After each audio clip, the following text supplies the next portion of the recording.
Hello friends, गजब math पर आपका स्वागत है। आज हम पढ़ेंगे रेलवे ग्रुप डी के 12 तारीख हुए एग्जाम सभी शिफ्ट के क्वेश्चन को हल कराने वाला हूं। बहुत मजा आने वाला है। अगर आप जहां भी है, घर पर या बाहर, जमीन पर या आसमान में, चांद पर या तारा पर, मुझे नहीं पता, बस आपको वीडियो देखना है। अगर आप किसी से झगड़ा किए हैं, उसका कॉलर पकड़े हैं, तब भी इस तरह वीडियो देखते रहना है। इतना जुनून होना चाहिए आपके अंदर, तभी तो मजा आएगा। तो चलिए शुरू करते हैं। पहला क्वेश्चन आपके सामने स्क्रीन पर मौजूद है, इसको पढ़िए और समझिए, बताइए कैसे हल होगा।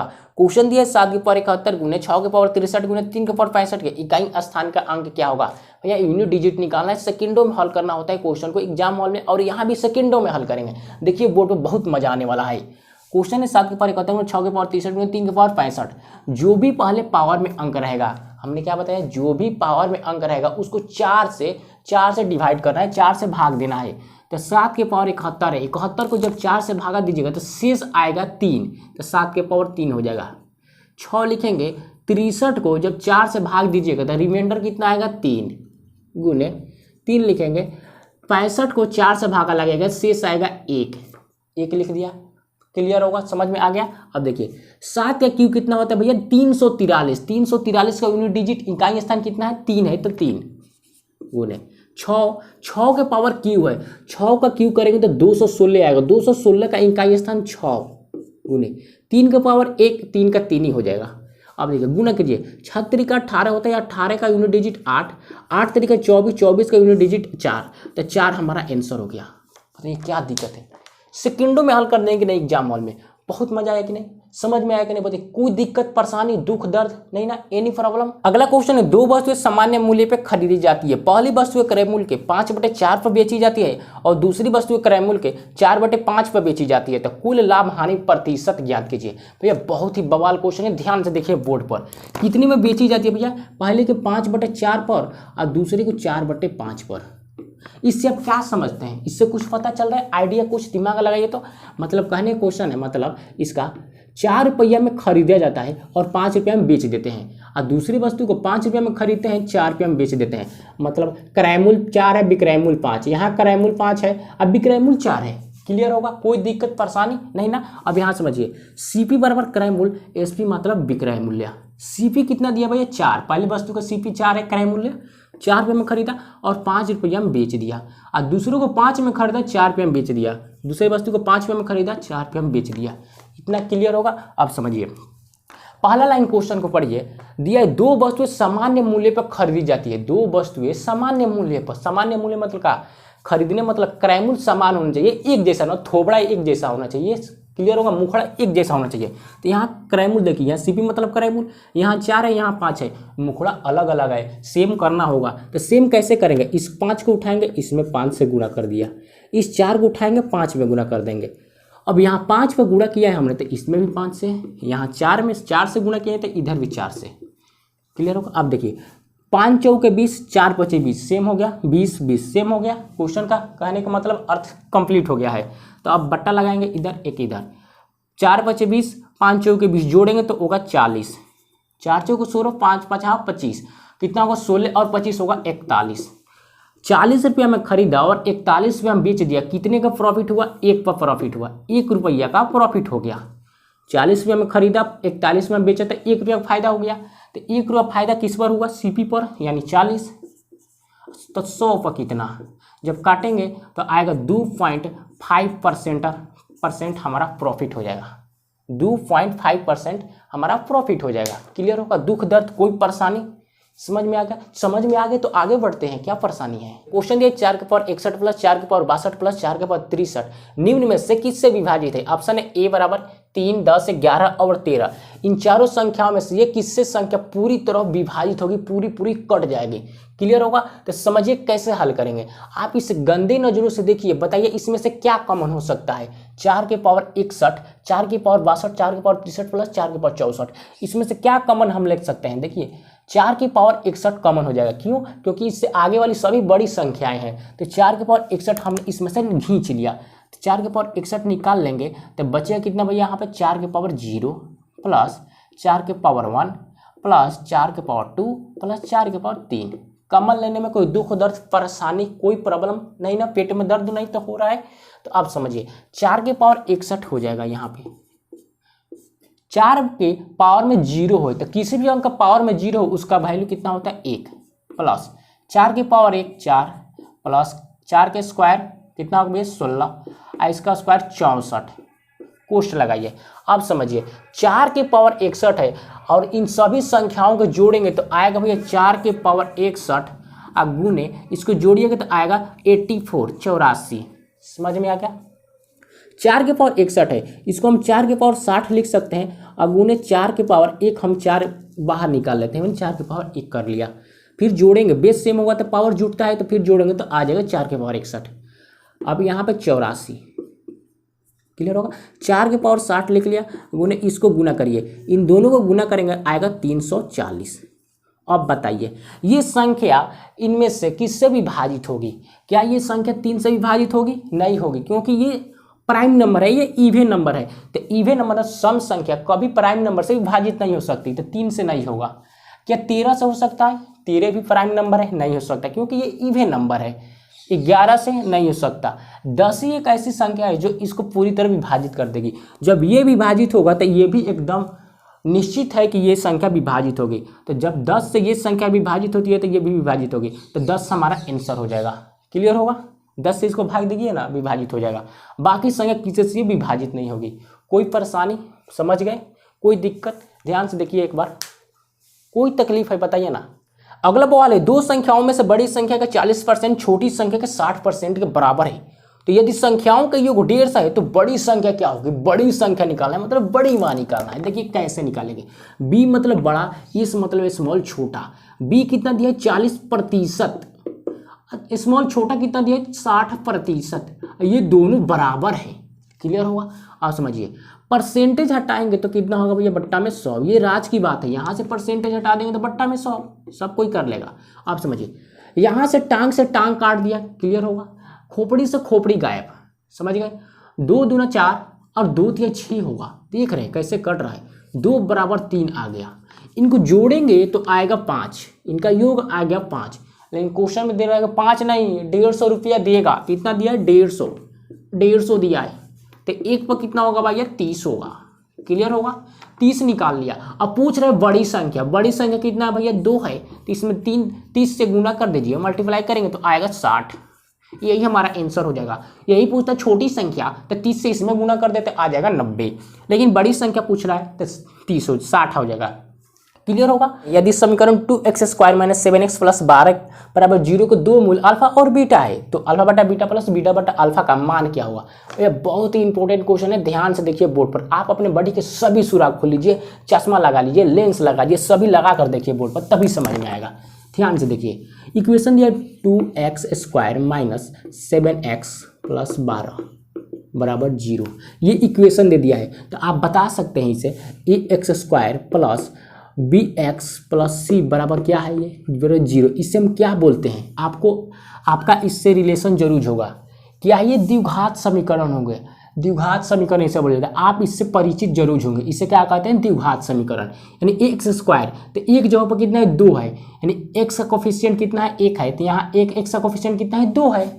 आप तेज होंगे तो यहाँ से ए बी सी का वैल्यू यहीं से निकाल सकते हैं। x का कोफिशिएंट 2 है, x का कोफिशिएंट यहाँ पे 7 -7 है, या कांस्टेंट टर्म है, तो a का वैल्यू कितना होगा? 2, b का वैल्यू -7, c का वैल्यू 12। ये हमने लिख दिया समझने के लिए कि ताकि आपको दुख दर्द परेशानी ना हो। तो a का वैल्यू आएगा 2, b का वैल्यू -7 और c का वैल्यू आ जाएगा भैया 12।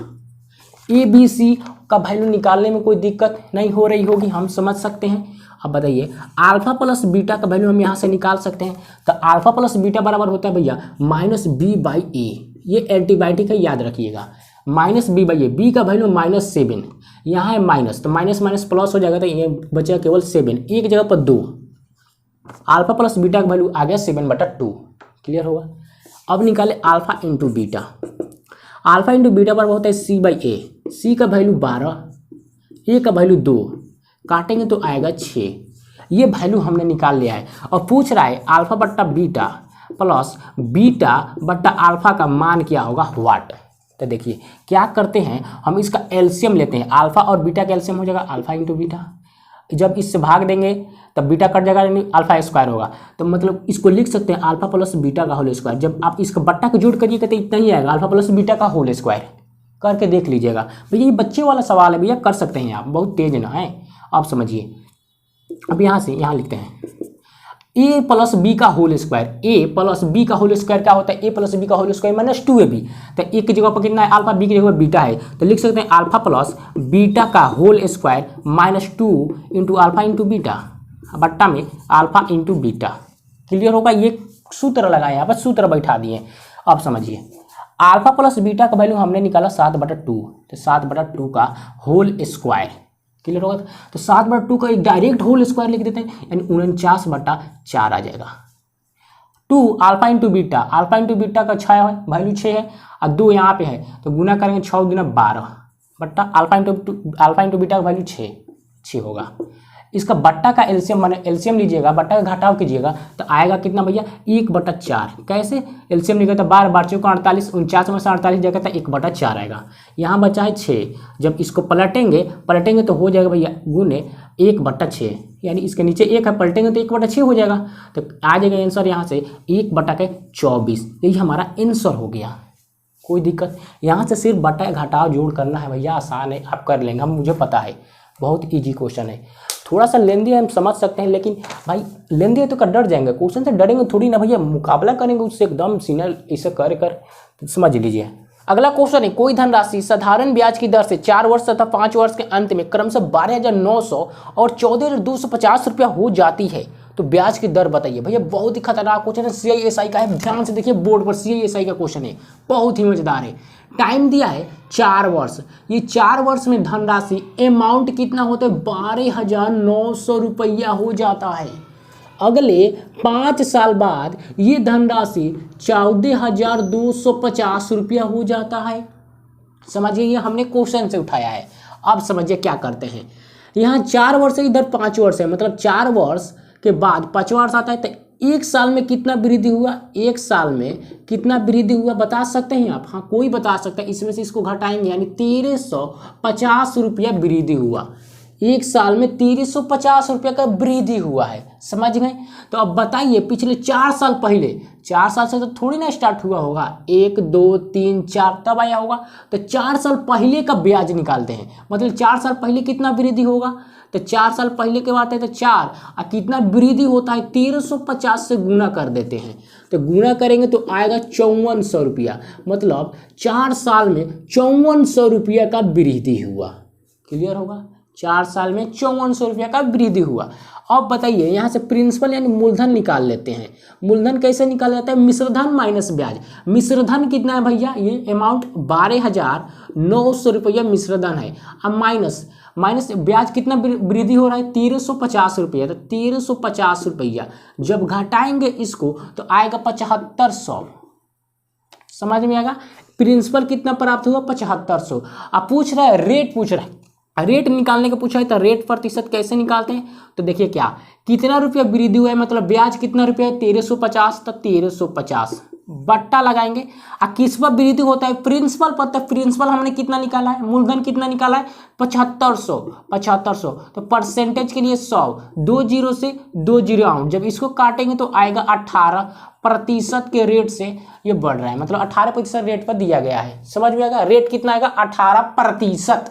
दो संख्याओं का अनुपात 4:5 है तथा उनका एलसीएम 120 है, तो संख्याएं ज्ञात करें। एकदम शॉर्ट ट्रिक बताऊंगा, सेकेंडों में हल करेंगे, आंख बंद क्वेश्चन गायब, इतना आसान बताऊंगा। देखिए पहली संख्या ये फर्स्ट, इधर सेकेंड संख्या, दोनों संख्याओं का अनुपात 4:5 है, ये अभी क्वेश्चन से लिखा है। अब इसमें छेड़छाड़ करेंगे। देखिए 4 और 5 का एलसीएम कितना होगा भैया 20 होगा, तो 20 लिख लेते हैं, क्या प्रॉब्लम है।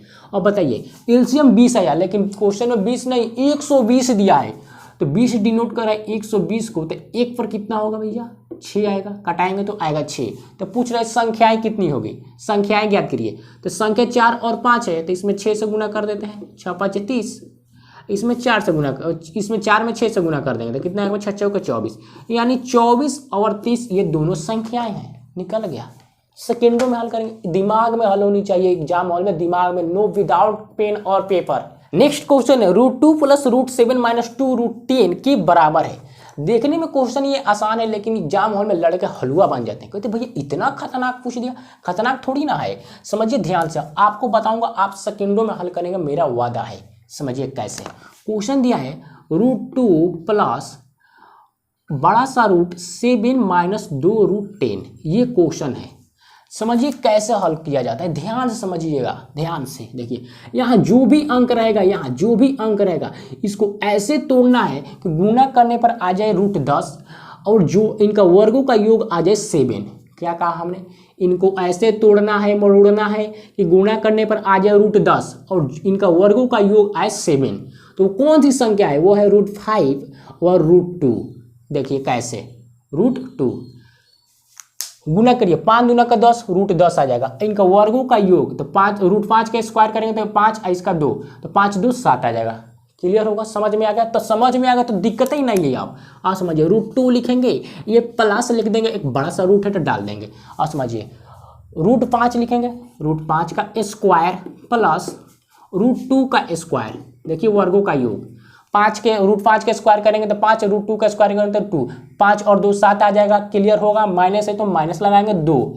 अब रूट 10 कैसे लाना है, तो रूट 5 गुने रूट 2, 5 दूना का 10 और रूट 2 रूट 10 आ जाएगा।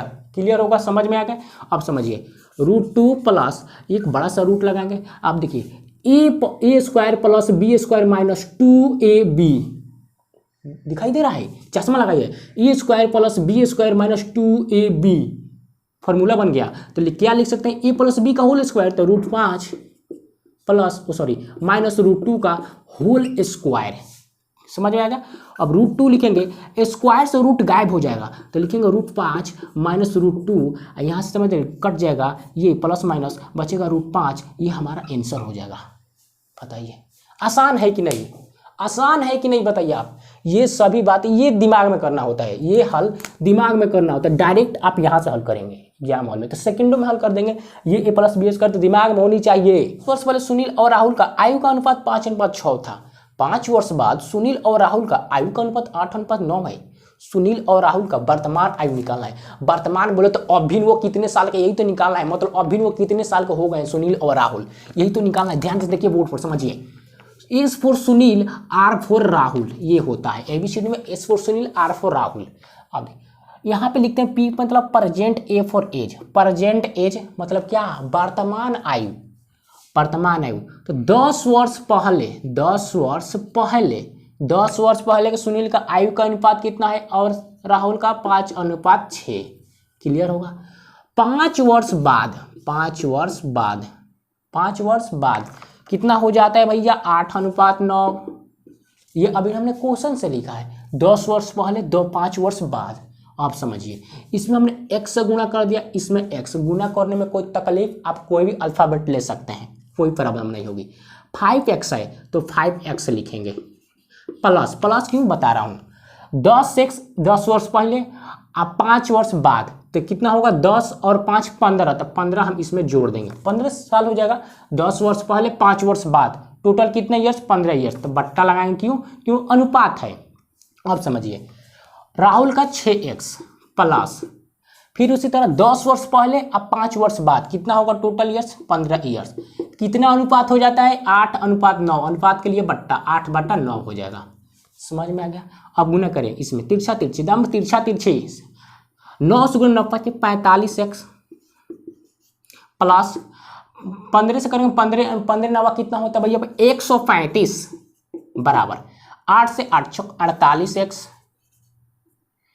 अब फिर करें 15 8 120, घटाएंगे तो x बराबर आ जाएगा इधर 3x बराबर हो जाएगा भैया 15, यानी x बराबर हमारा निकाल के आया 5, x निकल के आया 5। आप समझिए, x 5 आ गया तो x को जगह पर 5 रखिए ना, तो इधर रखेंगे तो कितना भैया, करेंगे तो कितना 6×5 = 30, और यहाँ पे रखेंगे तो ये हो जाएगा, इधर रख लेते हैं 5 तो 5 25, 25 आया 30 आया। अब समझिए, पूछ रहे वर्तमान आयु, वर्तमान अभिन्न। ये 10 साल पहले 25 साल का था सुनील, और 10 साल पहले राहुल 35 साल का था, तो अभिन्न कितने साल का हो गए भैया, अभिन्न कितने साल का होगा, तो 10 माइनस कर दीजिए। पहले था 25 साल का था, अभिन्न होगा 15 साल का, और ये हो जाएगा राहुल पहले 30 साल का था, आज होगा वो 20 साल का। यही आंसर हो जाएगा 15 और 20। कोई दिक्कत है एज में, कोई दिक्कत है बताइए तो ध्यान से देखिए बोर्ड पर, कोई दिक्कत है परेशानी। पी और क्यू एक काम को 6 और 12 दिन में कर सकते हैं। यदि वो मिलकर काम करते हैं तो काम का 25% कितने दिनों में पूरा होगा? 25%। समझिए ध्यान से, दो व्यक्ति P और Q हैं, दो व्यक्ति, इनको टाइम मिला 6 दिन, इनको मिला 12 दिन। क्लियर? इन दोनों का एलसीएम लेते हैं, 6 और 12 का एलसीएम होगा 12।